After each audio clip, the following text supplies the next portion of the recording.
Bien, bonjour à toutes et bonjour à tous. Nous sommes le 9 juin 2022, c'est la Sainte Diane et je suis très heureux de vous retrouver pour ce nouveau webinaire autour de la RE 2020.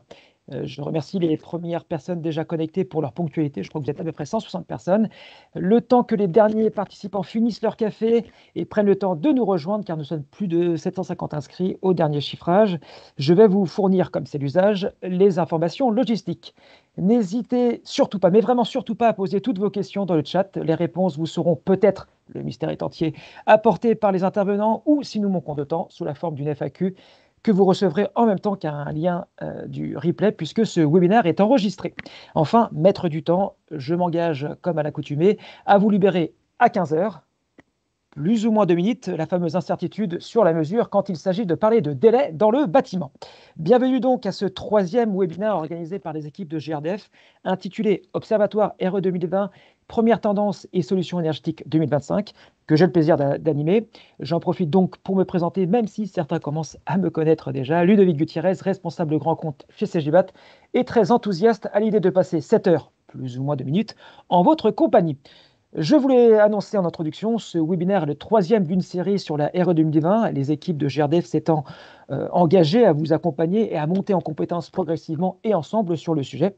Par conséquent, vous pouvez voir ou revoir les 2 premiers épisodes, notamment sur la chaîne YouTube de GRDF, ce qui vous permettra entre autres de réviser, juin c'est la période des examens, rentrer progressivement dans le sujet, mais surtout de constater que j'aime les couleurs originales et flashy et que je m'efforce à chaque webinaire de varier mon mot d'introduction.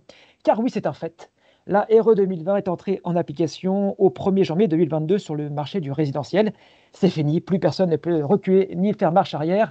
Par conséquent, nous allons échanger autour des dernières actualités réglementaires et économiques, vous partagez les premières bonnes pratiques observées sur le terrain et les premières tendances issues de notre observatoire. Et pour finir, nous vous présenterons par la voix de notre invité mystère les solutions hybrides qui émergent conformes au seuil 2025. Pour ce faire, je ne serai pas seul, accompagné d'une équipe de choc. Tout d'abord, notre invité. Il n'est plus mystère puisque c'est Pascal Lair, directrice de la prescription nationale chez Atlantique Solutions Chaufferie. Bonjour Pascal. Vincent Lallemand, responsable efficacité énergétique chez CGBAT. Bonjour Vincent. Et enfin Antoine Cellier, responsable du pôle résidentiel chez GRDF. Mais avant de rentrer dans le sujet du jour, je vais me permettre de poser la question P, la question nible, la question pénible. Et ce sera pour vous, Antoine. L'inflation, c'est le sujet de moment, mais où en est-on exactement sur les prix des énergies? Antoine, c'est à vous. Comme vous le savez, les prix des énergies restent élevés, puisque actuellement les prix du gaz sont cotés sur les marchés à 80 euros le mégawattheure. Il faut savoir qu'il y a un peu plus d'un an, il était à 20 euros. Et l'électricité est en train d'exploser, puisque les cotations sont à plus de 300 euros par mégawattheure pour l'électricité en France. Donc on voit qu'on est clairement dans une crise avec une flambée des prix, et la flambée ne s'arrête pas, au contraire, elle continue. Donc on peut le dire, on est dans une double crise énergétique. Ces prix reflètent cette double crise énergétique. La première crise, c'est celle qui est liée à la guerre en Ukraine.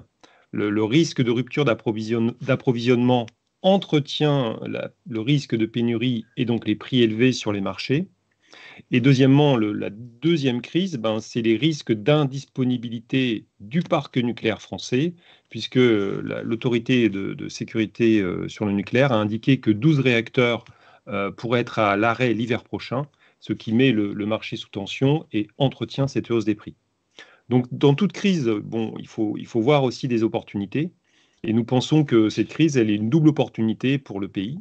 La première, c'est de développer les énergies renouvelables, dont le gaz vert, qui peut atteindre 20% du gaz en France dès 2030, ce qui serait équivalent au gaz russe importé actuellement. Donc nous avons ce potentiel sous 8 ans d'apporter 20% de gaz vert dans notre réseau. Le potentiel est là, il suffit de le développer. Et enfin, le deuxième point, c'est qu'il faut développer la sobriété énergétique du bâtiment. Et la RE20 envoie un signal qui va complètement dans ce sens d'un bâtiment toujours plus sobre et plus bas carbone, pardon.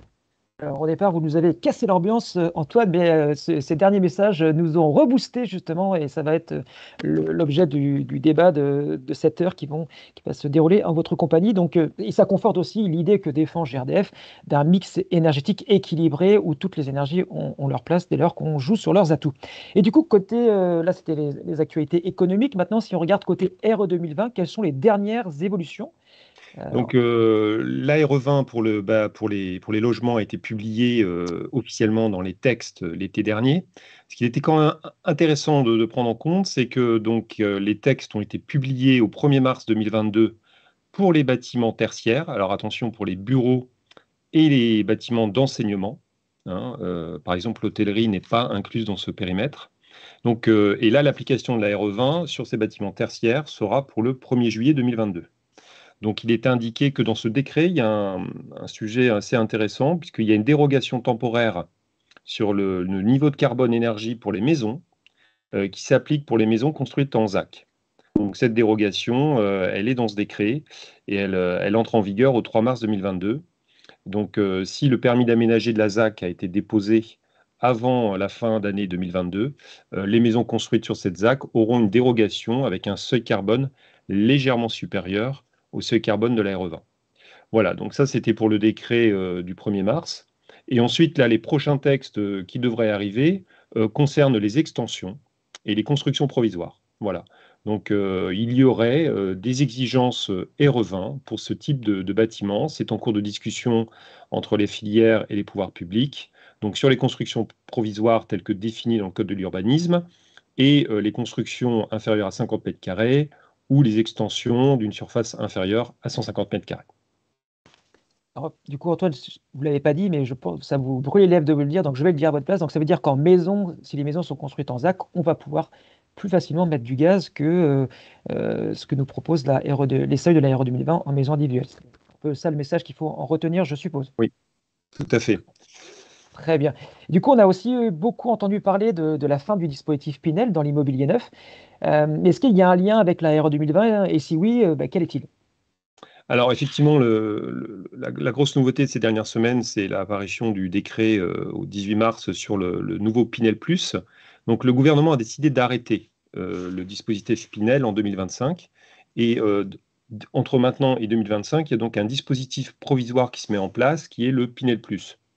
Ce qui est important à retenir dans ce Pinel+, c'est deux choses, hein. Quand on regarde ce tableau à double entrée, il faut se poser la question à quelle date j'ai déposé mon permis de construire et à quelle date est signé l'acte de vente du logement. Et donc, si vous avez déposé votre permis de construire après le 1er janvier 2022 et que vous signez une transaction pour un Pinel en 2023, eh bien, ce logement, cet appartement, devra respecter un certain nombre de critères. Donc, des critères en termes de taille d'appartement, de surface, etc. Mais surtout des critères en termes de performance énergétique. Donc, il devra respecter les seuils 2025 de la HERE 2020. Et si vous signez l'acte de vente en 2024, il devra respecter les seuils 2025 de la RE20 et l'étiquette A du DPE.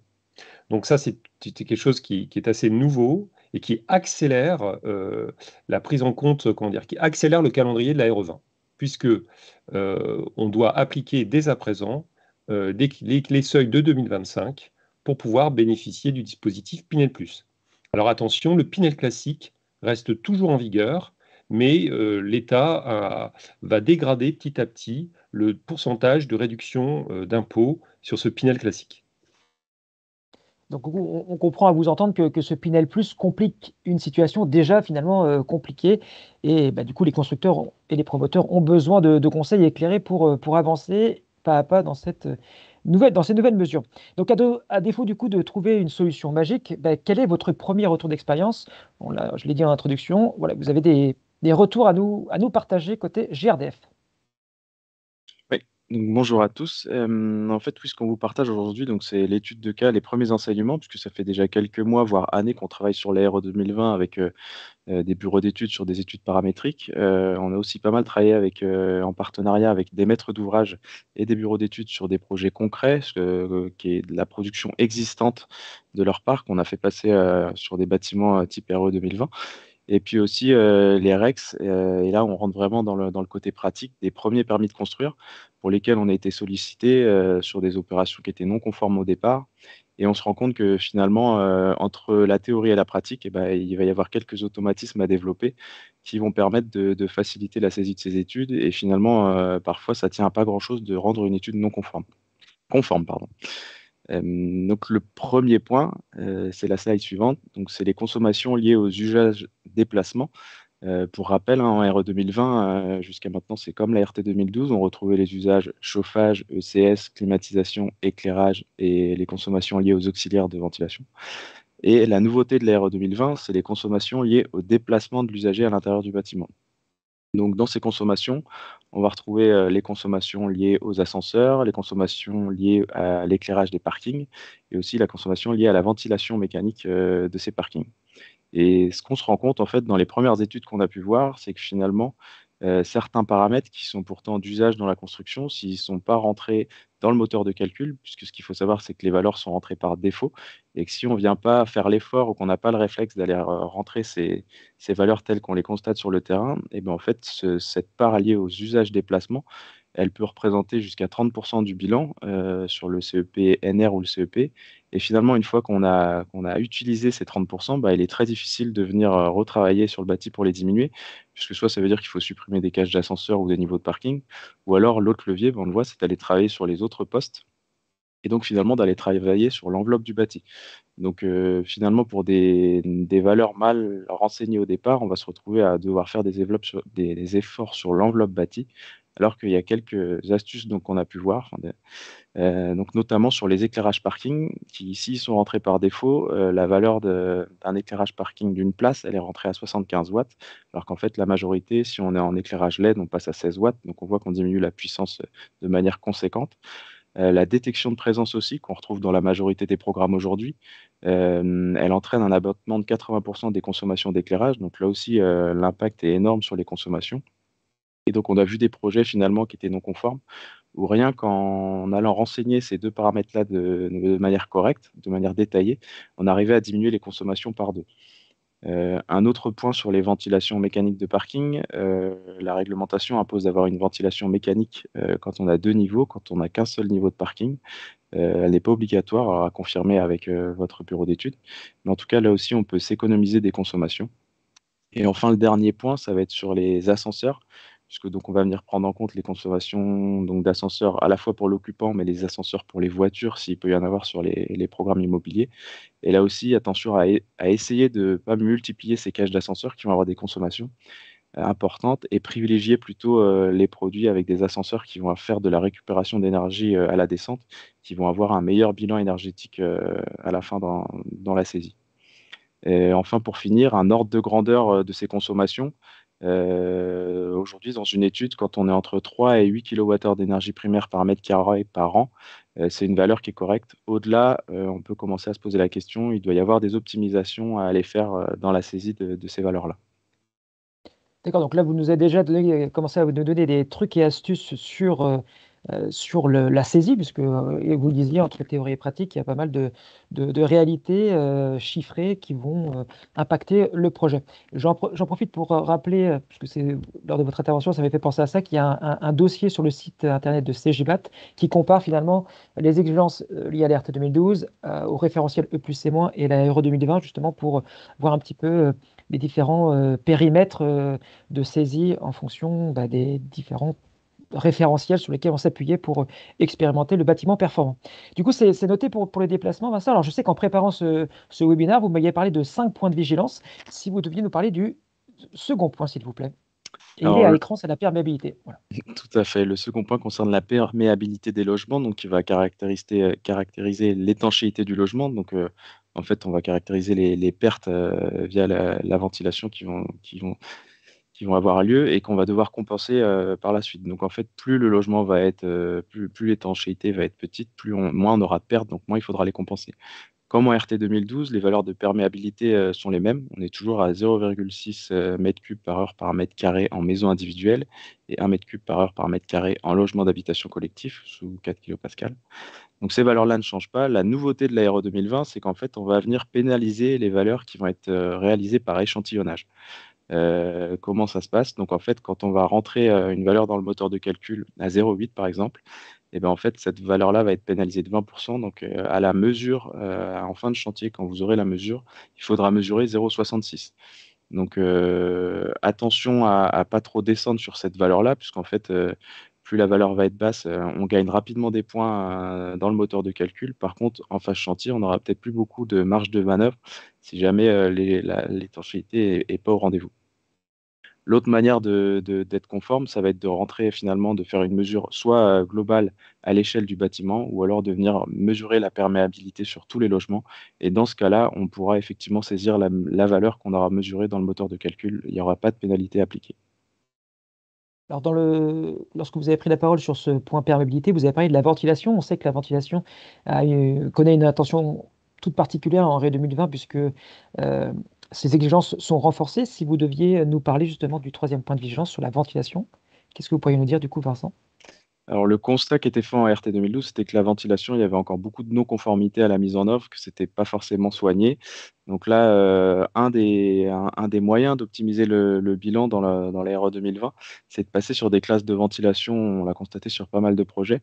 Plutôt que de laisser la valeur par défaut, c'est de passer sur une classe de ventilation classe A, où en fait, l'étanchéité du réseau de ventilation va être améliorée, mais ça n'a pas de surcoût pour le maître d'ouvrage, enfin pas à la mise en œuvre, parce qu'en fait les produits sont les mêmes, on va juste être plus, ça va être une mise en œuvre plus soignée, et par contre à la fin du chantier, il y aura un test assorti pour vérifier l'étanchéité de ce réseau classe A, qui est de l'ordre d'une centaine d'euros, mais qui peut faire gagner jusqu'à 2-3 kWh par mètre carré par an dans le bilan quand on passe en classe A. J'ai l'impression qu'on voit que les contrôles quand même se renforcent en phase chantier, donc ça va dans le sens de l'amélioration continue. Donc du coup, pareil, si on faisait la comparaison entre RT 2012 et RE 2020, vous voyez qu'il y avait pas mal de photovoltaïques qui étaient utilisés en RT 2012. Ben, quid de cette solution technique en RE 2020? Alors c'est vrai qu'en RE 2020, sur la slide suivante, le panneau photovoltaïque, on le voit un petit peu moins pour deux raisons. C'est que l'autoconsommation, en fait, n'est plus du tout valorisée, aussi bien valorisée réglementairement comme en RT 2012. Elle est toujours valorisable si c'est dans un objectif de réduire la facture. Il est toujours très intéressant de mettre du PV, mais réglementairement, c'est moins intéressant pour deux raisons. La première, c'est qu'en fait, l'autoconsommation va se faire par rapport à la production du PV, et on va regarder au pas de temps horaire que la production vient effacer la consommation du bâtiment. On le voit sur le schéma qui est juste en dessous. Si on prend l'exemple une installation photovoltaïque installée sur une maison, on voit que finalement la production est bien supérieure à la consommation de la maison. Et donc en fait, en RE 2020, aujourd'hui, on va venir effacer uniquement le trait bleu. Toute la partie qui va être supérieure à cette production, à cette consommation, pardon, ne va pas pouvoir être valorisée réglementairement, là où c'était le cas en RT 2012. Donc on va valoriser moins le PV réglementairement. Et le deuxième effet, c'est qu'en fait, une partie de l'autoconsommation va être faite sur les usages mobiliers. Alors, les usages mobiliers, pour rappel, on les avait vus un peu en E plus C-.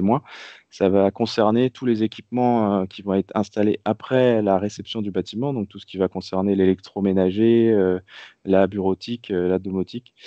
Tous ces équipements-là, qui finalement n'apparaissent pas dans le bilan, et ben, dans la formule du moteur de calcul, le PV va venir effacer une partie de ces usages, même si on ne les voit nulle part ensuite dans le bilan. Donc on voit que via ces deux effets, finalement, le PV est un peu moins intéressant. Pour autant, dans le logement collectif, il pourra peut-être venir effacer une partie des usages liés au déplacement qu'on voyait tout à l'heure. Si le talon lié au déplacement est un peu important, ça peut être une solution pour aller gagner quelques kilowattheures. Mais en tout cas, on n'a plus du tout la même valorisation qu'en RT 2012. Écoutez, merci pour ces précisions, car effectivement, c'est assez étonnant ce retour des usages mobiliers qu'on croyait disparus entre E plus C- et RE 2020. Alors, du coup, je suis assez surpris qu'on ne parle pas de confort d'été, qui connaît lui aussi un traitement tout particulier en RE 2020. Est-ce que vous pouvez nous en dire un peu plus, Vincent? Alors, effectivement, le confort d'été, c'est l'autre gros bloc de la RE 2020, donc sur la slide suivante. Pour rappel, hein, le confort d'été, donc l'indicateur qui le caractérise, ce sont les DH, les degrés heures, qui vont venir calculer le degré d'inconfort dans le bâtiment en sommant des températures par rapport à des températures de référence, donc 26 degrés la nuit, 28 degrés la journée. Et donc, on va venir calculer cet inconfort qu'on va venir comparer à un seuil maximal qui est de 1250 degrés heure sur le territoire avec des dérogations pour les zones H2D, H3. Les DH se calculent par zone, en fait, sur les zones non traversantes et les zones traversantes. Une zone est considérée traversante, donc un logement traversant, quand va avoir les ouvertures sur deux façades différentes, ce qui va permettre d'avoir un courant d'air dans le bâtiment si les portes sont détalonnées. Et donc, on va venir considérer que ce courant d'air va venir abaisser les DH. Un point qu'on a retrouvé dans pas mal de restitutions d'études, ou enfin, qui est un point de discussion souvent, c'est que on peut croire que le fait de climatiser le logement va réduire les DH. Non, pas du tout. La climatisation est considérée comme un système actif. Et c'est pas parce qu'on va climatiser le bâtiment qu'on va réduire les DH. Pour réduire les DH, il va falloir venir travailler sur l'enveloppe et sur les systèmes passifs. Justement, si on rentre dans le concret, quels seraient les leviers, les bonnes recettes, bref, les trucs et astuces pour optimiser le confort d'été? Vous avez commencé à nous titiller sur le sujet, donc si vous pouviez donner des exemples concrets, on est preneur. Alors, ce qu'on a constaté, c'est que la gestion motorisée des volets roulants, alors personnalisable ou crépusculaire, personnalisable, c'est qu'on va venir programmer l'horloge pour descendre ses volets un peu selon les horaires qu'on souhaite. Et crépusculaire, ça va être via une sonde de luminosité qui va être à l'extérieur, qui va venir fermer ou ouvrir les volets en fonction. Donc, ce levier-là, alors il a un coût, certes, mais en tout cas, il est très efficace pour faire abaisser les degrés heure. Une autre alternative à la gestion motorisée des volets roulants qui a à peu près le même effet, ça va être la mise en place de brises soleil orientables, mais là avec un coût un peu plus élevé. Et ce qu'on retrouve beaucoup aussi, ça va être l'ajout d'un brasseur d'air dans le séjour en priorité et dans les chambres vraiment quand on a besoin d'aller chercher les degrés H qui manquent pour que le projet soit conforme. Quelque chose qui marche bien, le couple gestion motorisée des volets roulants et des brasseurs d'air, on arrive à faire passer une grosse majorité des projets qui sont non conformes en première approche sur les DH. Ensuite, il y a des petits points aussi qu'on a pu retrouver dans les études. Ça va être maximiser les sections d'ouverture des fenêtres, porte-fenêtres, parce qu'on s'est rendu compte que dans le moteur de calcul, on vient rentrer des sections d'ouverture ou même des angles d'ouverture de fenêtres. Et plus ces valeurs-là vont être importantes, plus on va considérer que l'échange de la circulation d'air va être importante. Donc, ça va venir faire varier les degrés heure aussi de manière importante. Enfin, le dernier, c'est presque du bon sens, mais on l'avait peut-être un peu oublié. Ça va être l'utilisation de couleurs claires pour les façades où là aussi ça va avoir un impact, puisqu'on vient le renseigner dans le moteur de calcul. Enfin, un dernier petit point d'attention, ça va être la construction bois, puisqu'en fait, les bâtiments en construction bois ont un très bon bébio avec des IC construction aussi très performants. Mais un point de vigilance à avoir, c'est comme dans l'énergie, la mixité est toujours bonne, puisqu'en fait, sur des bâtiments en construction bois, 100%, ces bâtiments-là vont avoir une inertie très faible, et donc ça va pénaliser le calcul des DH, alors que quand on a une mixité bois-béton, finalement, on bénéficie de l'inertie du béton. Et donc, c'est des projets un petit point d'attention sur la construction bois. Donc mixité des énergies, mixité des matériaux, hybridation aussi, qui sont des termes à la mode et qu'on va retrouver, qui vont généraliser en RE 2020. Et du coup aussi, Vincent, vous parliez théorie, pratique, mais vous avez commencé à nous titiller aussi sur le coût, parce que c'est vrai que là, on est beaucoup dans la théorie.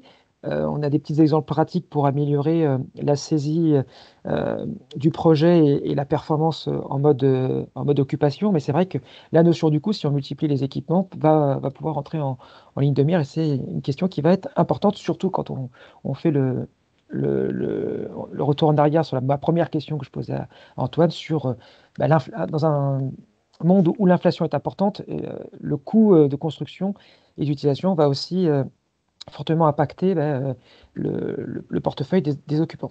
Donc du coup, merci pour ce partage d'expérience et ces premières mises en garde sur la méthode. Mais alors, concrètement, que donnent les résultats des études de votre observatoire, puisque vous avez fait un observatoire? D'ailleurs, pourquoi vous avez fait un observatoire? Vincent, Antoine, qui veut bien prendre cette première question? Pourquoi cet observatoire? Mais écoutez, cet observatoire, ça fait partie de notre mission de GRDF d'accompagner la filière. Et puis, c'est sur notre feuille de route que nous a confié les pouvoirs publics. Et enfin, ce qu'il faut aussi avoir en tête, c'est que l'ARE20 est une méthode complexe. Un projet immobilier, ce sont aussi des impératifs techniques, des impératifs économiques. Les choix de construction sont différents selon les régions. Donc nous, il nous semblait intéressant d'essayer de dégager quand même des tendances dans toute cette complexité, Et quoi de mieux que de faire un observatoire? Alors, dans cet observatoire, on a récupéré des études qu'on a accompagnées auprès de maîtres d'ouvrage. Il y a deux types d'études. Des études qui étaient clairement orientées vers une optimisation, la recherche d'un optimum, mais on a aussi des études qui sont des stress tests, où, dans certains cas, le maître d'ouvrage a voulu tester des solutions jusque dans les dernières limites. Voilà. Donc, on a rassemblé tout ça dans un observatoire et on vous propose de vous partager un peu nos premiers constats sur cet observatoire, qui sera un processus continu, et on continuera par la suite aussi à vous partager nos analyses. Super, merci Antoine. Bah, du coup, puisque vous avez la parole, je vous propose de la garder. Est-ce que vous pouvez commencer à nous livrer à date, hein, un premier aperçu des tendances issues de votre observatoire? Alors, notre observatoire est composé de plus de 1900 bâtiments. Voilà. Là, vous avez des graphiques qui permettent de dire que cet observatoire, eh ben, il est très, très varié. On a toutes les typologies de bâtiments, du R+2 au R+6, du moins de 10 logements au plus de 90 logements. On a toutes les zones climatiques qui sont représentées. Au niveau de la compacité, on a un peu de tout, du très compact, du moins compact. Et enfin, le détail intéressant, c'est qu'au niveau du mode constructif, on a quand même une majorité d'isolation par l'intérieur, d'ITI, de choix d'ITI plutôt que d'ITE, ce qui est assez représentatif du marché français. Donc, si on va sur la slide suivante, et du coup, là, je donne la main à Vincent. Sorry, du coup. Ouais, donc tout à l'heure, on parlait de la perméabilité et de la VMC dans les bonnes pratiques à rentrer dans le moteur de calcul. Ce qu'on constate dans notre observatoire, c'est que finalement, bah, la prudence est de mise, hein. On voit donc, ça sera le même principe pour toutes les études par la suite. En vert, on a les projets conformes 2022 et en bleu, les projets conformes 2025. Donc sur la partie gauche, on regarde l'étanchéité du bâtiment. On voit qu'en 2022, bah, la majorité des projets peut rester à 1, ça pose pas de problème. En 2025, on voit apparaître un peu plus de 0,6. On voit que bah, la prudence est de mise. On descend pas en dessous de 0,6 quand même, puisque après, en phase chantier, ce qu'on voyait tout à l'heure, c'est qu'il va falloir, si on met 0,6, atteindre des perméas à 0,48. On n'a plus beaucoup de marge de manœuvre. Donc ça confirme un peu ce qu'on voit sur la manière de renseigner les études. Et puis le deuxième graphique à droite va concerner les classes d'étanchéité dont on parlait tout à l'heure. 2022, on voit que pareil, par défaut, toutes les études étaient rentrées en majorité comme ça. 2025, on va commencer à avoir une part de classe A un peu plus importante, un peu moins de classe B, puisqu'en fait, l'effort, une fois qu'il est fait, je pense qu'il est aussi simple d'aller sur de la classe A. Donc, des pratiques assez conservatrices sur cette étanchéité. Super. Et du coup, Vincent, vous avez la parole, donc je vous propose d'enchaîner sur le confort d'été, puisque vous en avez parlé un petit peu tout à l'heure. Et dans votre observatoire, bah, qu'est-ce que vous constatez dans les pratiques? Donc là, on est sur les bâtiments qu'on a pu réaliser, enfin qu'on a pu récupérer. Donc sur 451, enfin sur la totalité des bâtiments finalement, sur les 453, on a la 451 conformes 2025 et deux finalement situés en H3 qui sont non conformes en termes de confort d'été. Après, sur ces projets-là, souvent on les récupère, ils sont déjà conçus. Quand on sera en phase conception, permis de construire, il y aura des réflexes à avoir qui permettront facilement de venir travailler ces degrés-là. Ce qu'on constate aussi, et tout à l'heure on n'a peut-être pas trop insisté sur ce point-là, c'est que finalement, la majeure partie des études, on se situe entre 600 et 900 degrés heure. Il n'y a pas vraiment de sujet en fait. Le sujet, il est surtout au niveau des degrés heure sur les zones H2D et H3. Et c'est bien représenté là dans le graphique. On voit qu'au-delà de 900 heures, tous les projets sont en zone H3, c'est les projets en vert. Oui, du coup, je crois qu'Antoine, en introduction, de votre prise de parole, vous disiez que les RE 2020 allaient dans le sens de la sobriété. Et du coup, si on se regarde maintenant un petit peu le bâti, bah, quels efforts vous avez observés sur le bâti? Alors effectivement, on s'est dit sur le slide suivant, on a essayé de regarder un peu la sobriété du bâtiment. Donc la sobriété, le meilleur indicateur, c'est le B-bio, c'est de voir l'effort qui est fait sur le B-bio dans l'étude. Donc là, sur ce slide, on a regardé les bâtiments qui étaient en gaz, conformes 2022, et on a regardé les efforts de B-bio qui étaient faits dans notre observatoire. Et ce qu'on observe, c'est que dans 80% des cas, l'effort de B-bio est entre 0 et moins 20%. Donc, on voit qu'il y a eu des stress tests qui ont été faits jusqu'à moins 30, moins 40% sur le B-bio, hein. C'était de l'isolation par l'extérieur, des choses assez, voilà, assez poussées. Mais on voit que globalement, l'effort de BBO pour atteindre les seuils 2022, il y a bien un effort sur le bâtiment, voire même un effort supplémentaire par rapport au BBO-30. Voilà, qui va entre 0 et 10%. Et si on regarde sur la slide suivante les bâtiments en solution gaz qui sont conformes 2025, ce qui est intéressant, c'est que c'est le même cas de figure que les bâtiments 2022. C'est-à-dire que dans 80% des cas, on a la même performance de bâti. Donc on voit bien que vous soyez en 2022 ou en 2025, la performance de bâti, elle reste entre 0 et moins 20% d'effort sur le BBO RE20. Donc ça, c'est assez intéressant. Ça prouve que si on met des bons équipements dans ces bâtiments, on arrive à respecter les seuils avec un bâti performant sans aller trop loin dans les solutions constructives du bâti. Alors là, du coup, Antoine, vous nous avez parlé du BBO, mais on sait que c'est toujours un couple BBO-CEP. Si on regarde sur l'énergie, Vincent, ben, ça nous donnerait quoi, les grandes tendances? Alors, sur la slide suivante, voilà, donc on a présenté les projets conformes. Donc, pour les solutions gaz, conforme 2022, toujours pareil en vert, et conforme 2025 en bleu. Si on regarde que 2022, eh bien, on se rend compte qu'en fait, on reste sur nos solutions traditionnelles. Donc, en termes de performance, on a une grosse majorité des projets qui sont entre 0 et moins 10%, moins 20%. Et puis finalement, quand on arrive sur 2025, et ben, comme on est obligé d'hybrider avec nos solutions, on voit que nos solutions sont de plus en plus performantes en termes d'énergie primaire. Et donc, on retrouve des solutions hybrides 2025 qui vont générer une meilleure performance. Et on va être surtout sur des gains entre moins 10 et moins 30% sur la plupart de nos projets en solutions hybrides. Alors, du coup, justement, vous utilisez la terminologie hybride. C'est un terme qu'on va entendre de plus en plus durant les dernières minutes de ce webinaire. Et justement, ben, c'est une expression à la mode, mais c'est aussi une expression assez nébuleuse. Ben, l'hybride pour les nuls, Antoine, finalement, ben, ça se résume comment? Du Bah, point de vue de écoutez, alors, GRDF. oui, alors solution hybride, en fait, en fait, il y a des grandes familles d'hybrides. Nous, c'est comme ça qu'on le voit. En fait, il faut se poser deux questions. Est-ce que c'est un système individuel ou est-ce que c'est un système collectif? Et ensuite, qu'est-ce qu'on hybride? Est-ce qu'on hybride un usage? C'est l'eau chaude est électrique et le chauffage est au gaz, par exemple. Donc là, on hybride un usage. Ou est-ce qu'on hybride les deux usages? C'est-à-dire que l'eau chaude et le chauffage sont à la fois faits par le gaz et l'électricité. Donc voilà, donc on a quatre grandes familles de systèmes individuels ou collectifs avec un usage hybridé ou deux usages hybridés. Et à l'intérieur de ces grandes familles, ben, il y a différents produits, solutions, technologies qui sont déjà existantes ou en train de se développer. Donc, quand on regarde justement les performances de ces équipements dans notre observatoire, bon, sur la slide suivante, on voit qu'il n'y a pas photo. Là, nous, on a le classement donc, sur les solutions gaz, hein. On a pris les bâtiments en gaz dans notre observatoire qui sont conformes en 2022. Donc, c'est le camembert vert. Donc on voit que la chaudière individuelle est très bien représentée, les solutions classiques, chaudière collective, hein, ça passe les seuils en 2022. Et puis on a déjà des solutions hybrides qui bien sûr passent les seuils 2022 qui sont entourés en orange. Mais quand on regarde le camembert bleu, ce sont les bâtiments au gaz qui passent le seuil 2025. Et là, ce qui est intéressant, c'est que on voit que l'énorme majorité de ces bâtiments sont équipés de solutions hybrides. Donc, respecter les seuils très ambitieux carbone de 2025 dans le bâtiment, la conclusion, elle est claire dans notre observatoire.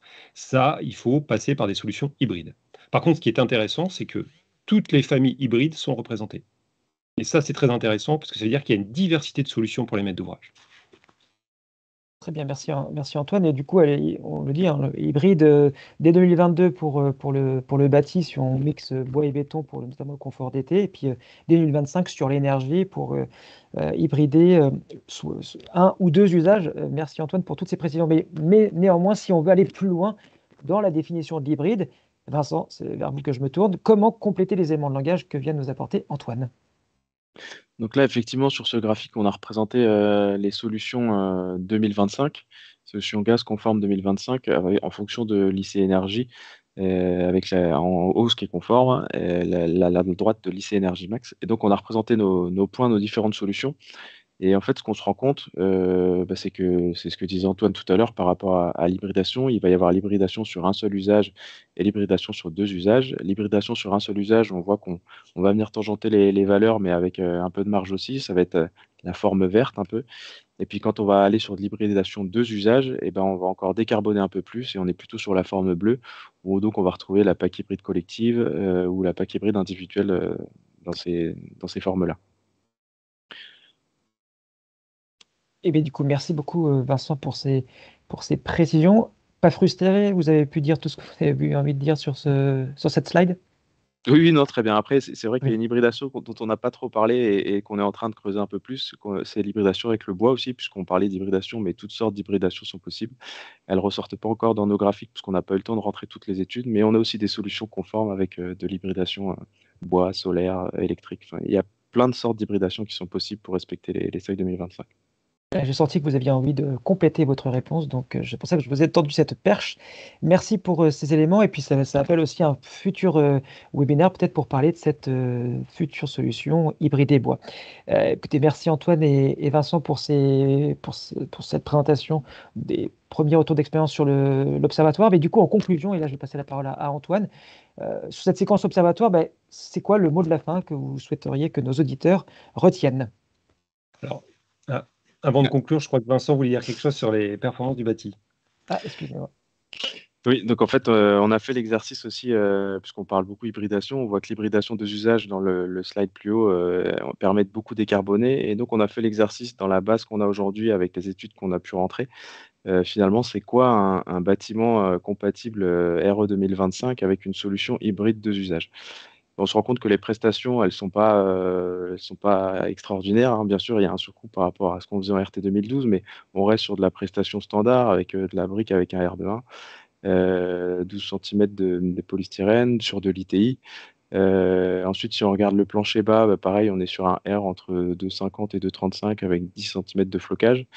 En sachant qu'on parle d'un observatoire où on a toute zone climatique sur toute typologie de bâtiment. Et puis sur la toiture, là aussi, on retrouve des prestations standards. Donc on voit que finalement, la solution hybride de usage, on est sur un bâti qui est tout à fait compatible avec ce qu'on sait déjà faire. Il n'y a pas de rupture technologique et qu'on on pourra le faire à coût maîtrisé.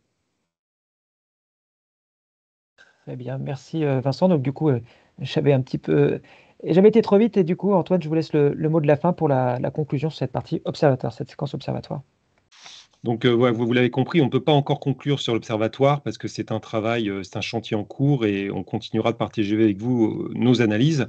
Nous, en tout cas, aujourd'hui, ce qu'on retient de cet observatoire et de nos retours terrain, c'est que la perméabilité et la VMC sont des leviers d'optimisation, mais attention au contrôle en phase chantier. Ensuite, si vous visez un objectif RE20 seuil 2022, les solutions gaz sont conformes en RE 2020 avec un bâti maîtrisé sur tout type de typologie de bâtiment. Les solutions gaz classiques fonctionnent très bien en RE20 seuil 2022. Ensuite, si votre objectif est d'atteindre le seuil 2025, comme on l'a vu avec le Pinel Plus juste avant, là, il faut vous intéresser aux solutions hybrides. Parce que pourquoi? Nous, dans notre observatoire, on voit clairement qu'elles sont conformes dans toutes les configurations, dans toutes les familles d'hybrides.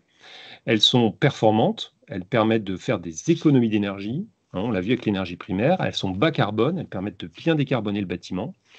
Et en fait, ces différents choix d'hybrides peuvent impliquer différents choix sur le bâti. Donc là, d'où l'importance en phase conception de votre étude, de vous poser la question, quel type d'hybridation je choisis?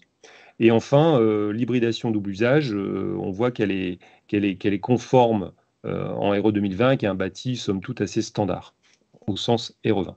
Donc tout ça fait que nous, on a la conviction que les solutions hybrides, notre observatoire le confirme, c'est des solutions pertinentes, c'est des solutions économiques, c'est des solutions performantes, et on trouvait important de souligner cet angle avec vous. Écoutez, merci Antoine pour cette conclusion où le mot hybride a été prononcé un certain nombre de fois. Donc on voit qu'on va vers un monde de plus en plus hybride. Et écoutez, on a commencé à parler de solutions. Eh bien, je vous propose de passer la parole à Pascal Lair, qui est notre invité pour ce webinaire, justement. Justement pour nous montrer des exemples concrets de solutions. Donc, bonjour Pascal. Avant toute chose, on connaît bien les solutions hybrides en maison individuelle. On sait que ça fonctionne d'un point de vue réglementaire sur le logement collectif, mais dans les faits, dans le monde réel, ben, la définition d'une solution hybride collective, ce serait quoi chez Atlantique? Bonjour à tous.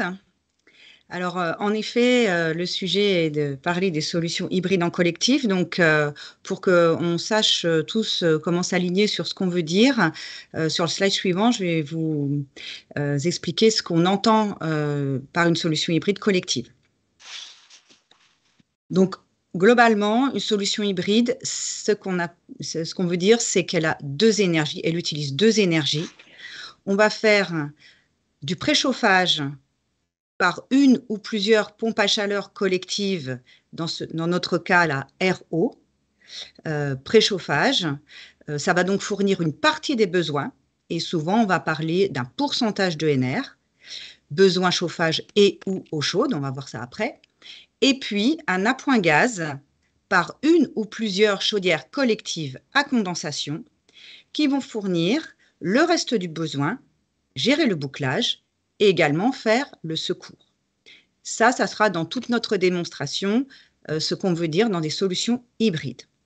Donc après, on voit qu'on a plusieurs usages. On a beaucoup parlé, un usage, deux usages. Qu'est-ce que ça veut dire?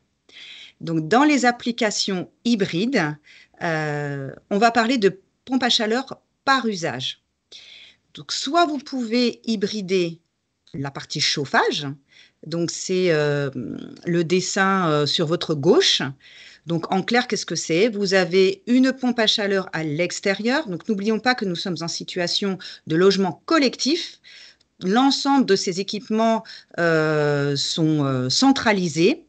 Donc, à l'extérieur, vous avez une pompe à chaleur ou plusieurs pompes à chaleur qui vont alimenter une petite bouteille primaire. En fait, c'est une réserve d'énergie dans laquelle on va pouvoir mettre, si nécessaire, un appoint électrique. Et puis, nous allons être raccordés à une chaudière collective. Tout ça pour alimenter dans les logements des radiateurs ou du plancher chauffant. Par ailleurs, sur le schéma de droite, nous avons possibilité d'hybrider la production d'eau chaude sanitaire avec une pompe à chaleur qui va venir faire donc de préchauffer un ballon sur une partie de l'énergie du besoin d'eau chaude. Et puis la chaudière va venir faire le complément, l'antilégionnel, la gestion du bouclage. Et pour ceux qui commencent à poser des questions sur pourquoi PAC hybride, pourquoi PAC élec, tout le sujet est qu'on est dans le collectif et que le collectif implique un certain nombre de questions à se poser. Alors, effectivement, c'était une question qui était posée dans le chat. Pourquoi PAC hybride plutôt que PAC élec? Quels étaient les avantages? Justement, vous allez peut-être y répondre dans le cadre de… En tout cas, j'espère qu'à la fin de ma présentation, étant donné que nous, Atlantique, on est multi-énergie et on va apporter l'ensemble des solutions, je vais essayer en tout cas de dérouler quelques approches pour vous éclairer sur ce point. Donc là, on a parlé de PAC hybride par usage. Et ces PAC hybrides, on a vu qu'on avait d'un côté le chauffage et de l'autre côté eau chaude. On peut très bien aussi avoir des PAC par usage, mais avec un appoint commun. C'est-à-dire que là, pour le coup, les deux PAC vont avoir leur usage et l'appoint, par contre, pourra être commun et dimensionné de façon générale et généralisée. Alors, je vous m'entendais parler de PAC par usage et de PAC double usage et encore moins de PAC double service. Et sur le slide d'après, pourquoi nous, on y est très attachés? Parce que nous sommes dans le collectif. Et donc, dans le collectif, il faut qu'on reprécise un certain nombre de choses. Déjà, dans les pompes à chaleur, pour qu'elles aient une performance, il faut bien évidemment qu'elles dépendent de la température de l'air extérieur, on est dans des PAC air-eau, mais également de la température de l'eau qu'on va faire revenir dans la pompe à chaleur.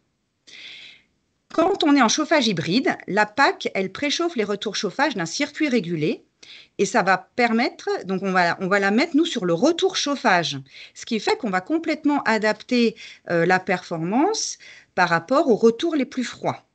L'appoint gaz assurera le complément de puissance. Et les jours les plus froids où finalement on a besoin le plus de chauffage, eh bien, seront générés par la chaudière, sans avoir besoin de dégrader la performance de la pompe à chaleur. Quand on est en eau chaude sanitaire, en collectif, eh bien, la pompe à chaleur préchauffe un ballon. Et ce ballon, lui, il va récupérer le bouclage, il va avoir potentiellement des turbulences à l'intérieur. Et donc, l'idée, c'est de faire avec un stockage sur l'ensemble de la nuit, une réserve d'eau à une température qui va monter progressivement, ce qui fait que vous comprenez que les modes de régulation et d'usage des pompes à chaleur sont assez différents entre chauffage et eau chaude. Si vous mettez une seule pompe à chaleur qui fait les deux, c'est-à-dire vous ramenez l'ensemble de l'hydraulique sur la même pompe à chaleur, tout ça va se mélanger et la performance de la pompe à chaleur va en être dégradée. Voilà pourquoi nous préférons parler de pack par usage plutôt que de pack double usage, même si, in fine, on aura peut-être les mêmes références, mais on va séparer l'hydraulique. Alors justement, Pascal, Donc voilà ce que je voulais faire comme précision. les packs collectives sont une nouvelle solution. On a peu l'habitude de voir ces solutions en logement collectif. Et justement, quelles seraient les bonnes questions à se poser avec cette innovation produit? Alors, et c'est là les questions à se poser, et c'est, j'espère, voilà, tous ceux qui se posent la question, est-ce que je dois faire du tout-élect, est-ce que je dois mettre de l'hybride? En fait, si vous vous posez ces questions, votre bureau d'études, parce que c'est avec lui qu'il faut se poser ces questions, s'il y a des maîtres d'ouvrage qui nous écoutent, c'est tout ça qui amènera votre choix. Déjà, on est dans le collectif. Donc déjà, la question première, c'est comment je vais gérer mon bouclage eau chaude sanitaire. Le bouclage eau chaude sanitaire, c'est quelque chose qui revient tout le temps à haute température et qui potentiellement peut avoir des pertes. Donc, de gérer ça par une chaudière qui finalement apporte toujours la bonne puissance, peu importe les conditions, j'ai envie de dire, c'est quand même une sécurité. Sinon, quand vous faites du two-pack, il va falloir amener de l'énergie, enfin, je dirais la puissance de la PAC nécessaire pour combler ce bouclage. Comment m'adapter aux spécificités hydrauliques du collectif? C'est ce qu'on vient de voir. J'ai de l'eau chaude, j'ai du chauffage, ça n'arrive pas aux mêmes périodes de l'année, ça n'arrive pas au même débit, ça n'arrive pas aux mêmes températures, ça perturbe peut-être ma réflexion. En tout cas, il faut que je l'ai. Comment sécuriser mon installation selon les énergies? On se rend compte que, et on est dans un contexte actuellement géopolitique, on est dans un contexte aussi énergétique qui font que on va devoir gérer des pointes. Parce qu'il faut savoir que quand on est en pompe à chaleur, on va dimensionner notre pompe à chaleur avec certaines puissances et il faut qu'elle couvre, si on est en 100% PAC, 120% du besoin sur les quelques jours les plus froids. Donc, ces 120% du besoin sur les quelques jours les plus froids, peut-être ça serait intéressant de les faire gérer par une chaudière. Parce que comme ça, on s'affranchit d'un risque, parce que les jours les plus froids sont les jours les plus froids pour tout le monde en termes d'apport énergétique. Puis ensuite, il y a la vraie vie, c'est-à-dire j'ai des pompes à chaleur en collectif que je dois installer à l'extérieur. Et il faut qu'elles aient de la performance, qu'elles aient une grande durée de vie. Donc attention au dimensionnement de nos pompes à chaleur, puisque si on les surdimensionne, on va les faire cycler et potentiellement, on peut réduire leur durée de vie. Et puis ensuite, le dimensionnement, c'est aussi le nombre de pompes à chaleur. Si j'ai de la place, si toutes les configurations sont réunies et que je peux installer mes pompes à chaleur pour qu'elles aient le bon fonctionnement, c'est-à-dire qu'elles prennent l'air sans recycler, qu'elles puissent le rejeter à l'extérieur, très bien, mais est-ce que j'en ai une, deux, trois ou quatre installées? Ça, c'est des questions. Et enfin, qui dit pompe à chaleur à l'extérieur dit niveau sonore à gérer. Et là aussi, en fonction de votre configuration, est-ce que vous serez en capacité de bien gérer votre niveau sonore ou est-ce qu'il faudra y faire attention? Voilà les questions. Donc, c'est pour ça qu'on se dit que la solution hybride peut être une bonne solution. Merci Pascal pour ces premières précisions et éléments de réponse. Alors c'est vrai que Antoine nous avait parlé dans le webinaire numéro 2 sur les RE 2020 que finalement les solutions hybrides c'est un peu comme le mix énergétique français finalement. C'est pour ça que le gaz a toute sa place dans le mix énergétique français parce que pour couvrir la pointe hivernale, eh bien, le gaz vient soulager le réseau électrique et finalement on est un peu dans cet esprit-là à l'échelle d'un projet. C'est pour ça qu'à GGRDF on dit que les solutions hybrides c'est un peu le mix énergétique mais dans les projets.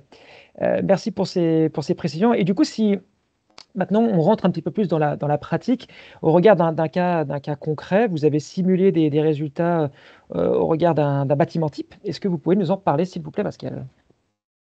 Donc effectivement, tout comme, je dirais tout le monde, nos clients maîtres d'ouvrage, nos partenaires bureaux d'études, on s'est posé la question, comment les accompagner au mieux, en simulant un certain nombre de systèmes.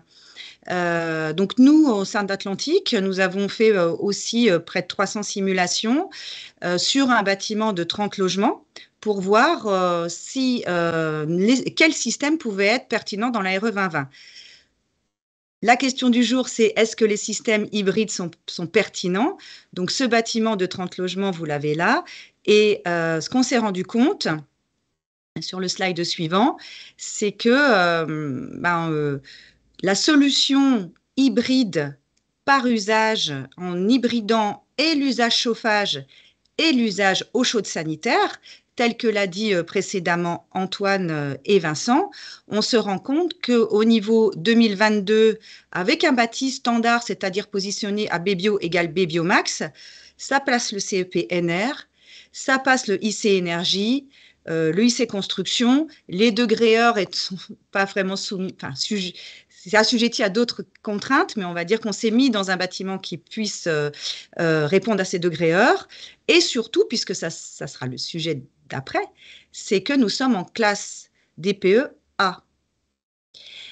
En 2025, ces solutions hybrides doubles, sur l'eau chaude et sur le chauffage, eh bien, de la même manière qu'il vous a été dit précédemment, en effet, en gardant le bâti standard, nous passons tous les voyants ouverts et nous restons en classe DPE A, sachant que les calculs de classe DPE qu'on a fait sont au bâtiment et parce qu'au logement, je crois comprendre que c'est encore un petit peu balbutiant, mais en attendant, ça nous donne des bonnes perspectives.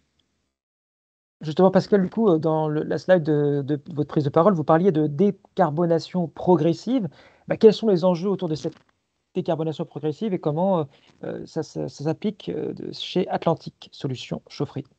Donc, au-delà de la réglementation, parce que c'est très bien la réglementation, c'est obligatoire. Donc, on en est contraint. En revanche, vous, ce que vous avez comme contrainte aussi, ça peut être des contraintes financières, ça peut être des contraintes de gestion des charges, mais ça peut être aussi et surtout une obligation d'amener du confort aux usagers et surtout d'avoir des produits qui sont pérennes dans le temps. Donc, nous, on a pris un cas sur ce 30 logements et on a fait un cas très concret, donc avec, à partir de la nouvelle gamme de packs qui s'appelle EFIPack, donc voilà, qui sera une gamme de packs OR32 de 14 à 70 kW, toujours couplée avec des bouteilles ou des ballons et avec une bonne régulation, parce que n'oublions pas que nous sommes dans le collectif, c'est donc un système qui doit fonctionner. Eh bien, nous avons fait une étude de cas sur un 30 logements que je vais vous détailler pour que aussi on se dise finalement comment je vais faire mon choix entre du gaz, de l'hybride gaz, quel hybride ou du tout-pack. Donc, ce cas de 30 logements, la situation de départ qui a été notre situation de référence, c'est ce que vous connaissez, c'est une chaufferie gaz basique.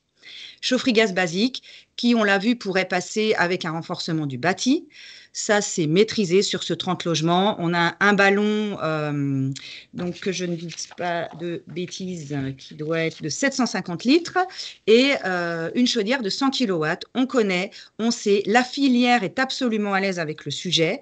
Ça passe en RE 2020, mais pas en 2025, sauf si nos amis qui m'accueillent aujourd'hui nous valorisent le gaz vert et on pourra en reparler. Donc ça, c'est notre base de départ. Après, on se dit, commençons à hybrider. Donc, quand on commence à hybrider, dans la logique, on se dit, commence à hybrider. Le plus simple, ce qu'on fait déjà depuis longtemps, c'est hybridons sur l'eau chaude. Donc, hybrider sur l'eau chaude, c'est quoi? C'est qu'on rajoute une pompe à chaleur qui va faire une partie des besoins d'eau chaude sanitaire. Notre partie chaudière, secours, gestion du bouclage, gestion de l'appoint, reste identique. Et là, sur ce cas-là où on a hybridé à peu près 40% les besoins d'eau chaude sanitaire, on arrive à un budget, je n'ai pas parlé du budget tout à l'heure, c'était 20 KE, on arrive à un budget sur notre matériel de 40 KE. Donc, on double. Ce qui se trouve là, c'est que ça passe RE 2020 avec un bâti standard, mais sur 2022, mais pas en 2025. Si vous voulez le faire en 2025, il va falloir renchérir votre bâti. Donc, le coût de l'hybridation ECS plus bâti va être supérieur. En revanche, cette technologie est extrêmement bien maîtrisée par la filière également, puisqu'on l'a fait, ça c'est quelque chose qu'on fait depuis au moins 7 ans. Donc Pascal, ce que je comprends, c'est que est-ce que hybrider uniquement sur l'usage ECS, ça permet de passer les seuils du Pinel Plus ou pas du tout? Est-ce que vous pouvez nous en dire plus sur... Le grand sujet, c'est le seuil du Pinel Plus et donc la classe A. Et c'est pour ça que souvent, on se dit, finalement, pourquoi ne pas faire du 100% PAC? Donc oui, c'est tout à fait possible de faire du 100% PAC. Dans ce cas-là, nous allons avoir une pompe à chaleur 100% PAC pour faire l'eau chaude sanitaire et une pompe à chaleur pour faire le chauffage. Tout ça, c'est possible. Si vous avez la possibilité d'installer un certain nombre de pompes à chaleur, là, c'est uniquement schématique. Il faut juste savoir que dans le cas concret, ici précisément, si on hybride l'eau chaude, on est sur une pompe à chaleur pour l'eau chaude de 14 kW. Si on ne fait pas d'hybridation, on va devoir mettre plus de 30 kW déjà de puissance sur l'eau chaude. Ensuite, on verra que si on hybride sur le chauffage, de la même manière, on peut rester aux environs de 14 kW pour le chauffage. Là, dans le cas du 100% pompe à chaleur, on va devoir mettre près de 90 kW sur la pompe à chaleur. Et donc, là, je vous ai schématisé 2 packs, mais il est possible qu'en dans le cas d'une 100% pack, on doive mettre pas 2, mais 3 ou 4 pompes à chaleur. D'où toutes les questions d'intégration, d'acoustique, de coût des abonnements, enfin voilà, ça c'est vous qui allez faire votre choix, mais c'est tout à fait possible. Ça passe évidemment le Pinel Plus, puisque c'est classe A. L'importance aussi dans tout ça, c'est qu'on va devoir accompagner fortement notre filière, puisqu'on n'oublions pas, nous sommes dans le logement collectif, et dans le logement collectif, les usages de pompes à chaleur 100% PAC collectif sont à prendre. Et j'ai envie de dire de toute la filière, je fais un clin d'œil à nos amis bureaux d'études parce qu'on a beaucoup, je vous ai beaucoup parlé de dimensionnement. Ça va être le nerf de la guerre. Donc, et aussi à nos amis installateurs s'ils sont là parce que l'installation va être aussi primordiale. Donc ça, c'est le 100% PAC. Et donc en hybride sur les deux usages que sont l'eau chaude et le chauffage, la bonne nouvelle, sur le slide d'après, c'est que finalement, on obtient exactement la classe A, comme je vous l'ai montré, et donc on peut passer le Pinel Plus. Et c'est ça l'intérêt. C'est qu'en fait, au lieu d'avoir, donc si je faisais bien mon calcul, 30 kg plus 90 kg, en gros, il nous fallait 120 kW sur du 100% PAC, nous allons nous trouver avec 2 fois 14 kW, en tout cas dans notre exemple là, sur les pompes à chaleur. Donc plus petite pompe à chaleur, moins de niveau sonore. Dans notre exemple, nous avons hybridé 20% du besoin chauffage et 40% du besoin eau chaude. Chaque projet sera différent. Le coût sur le 100% PAC, c'est aussi important. Nous étions à 80 000 € sur notre exemple. Donc, vous avez vu, tout gaz, 20 000, hybride ECS, 40 000, 100% PAC, 80 000.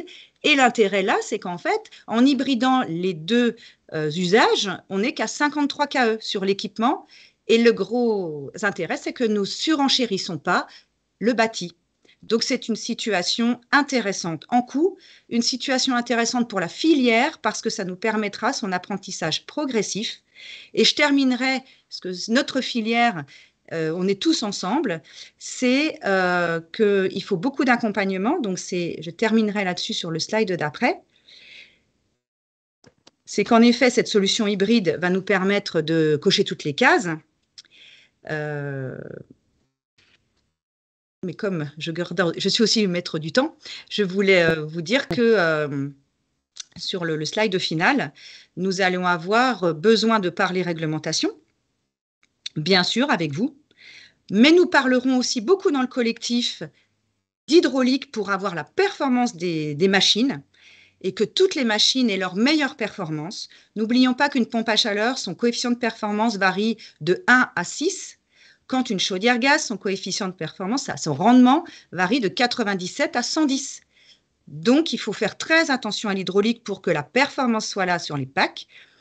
N'oublions pas aussi qu'une pompe à chaleur est dans un système. Donc, quand on vous parle pompe à chaleur, pensez aussi à tout ce qu'il y a autour, les ballons, la régulation, tout ça, ça doit fonctionner ensemble. Donc, évitez de saucissonner vos projets. Et puis, du service, parce que l'accompagnement avant-vente, après-vente, la formation, ça va être primordial dans le cadre de la décarbonation collective.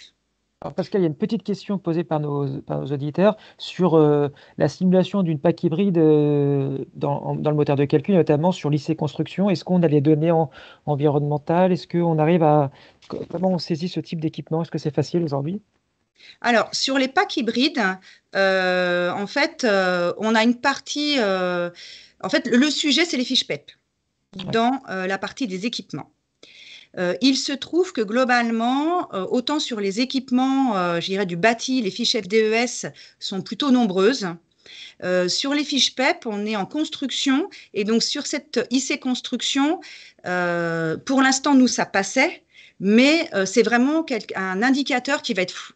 Je dirais qu'il va s'améliorer au fur et à mesure du temps, puisque les fiches PEP, que ce soit sur les chaudières, sur les ballons, sur les packs, sont toutes en train d'être mises en place. Et que bien évidemment, le but, c'est de passer l'IC Construction. Donc, sur cet exemple, ça passe. Et puis, c'est d'avoir de plus en plus, je dirais, d'optimisation de cette partie carbone sur l'IC Construction. Très bien, merci Pascal. Il est 15 heures. Je vais te remercier pour cette intervention très claire et c'était une projection vers le futur progressive avec ces solutions. Merci Pascal. Je vais passer la parole à Antoine pour le mot de conclusion. Il est 15 heures. Antoine, c'est à vous. Oui, eh bien, pour conclure, nous, clairement, on voyait que les solutions hybrides, elles existent et elles permettent de décarboner le bâtiment de manière résiliente et performante économiquement. Moi, ce que j'aimerais dire, c'est qu'on a lancé un appel à projet auprès de toute la filière dont c'est la clôture aujourd'hui de cet appel à projet dans une démarche d'open innovation où on a plus d'une dizaine de maîtres d'ouvrage qui ont répondu présent pour tester des solutions hybrides un peu innovantes dans leur bâtiment. Donc, nous reviendrons vers vous à propos des résultats de cet appel à projet. Et là, on aura des vrais retours d'expérience sur des tests sur des solutions hybrides variées sur différents types de bâtiments.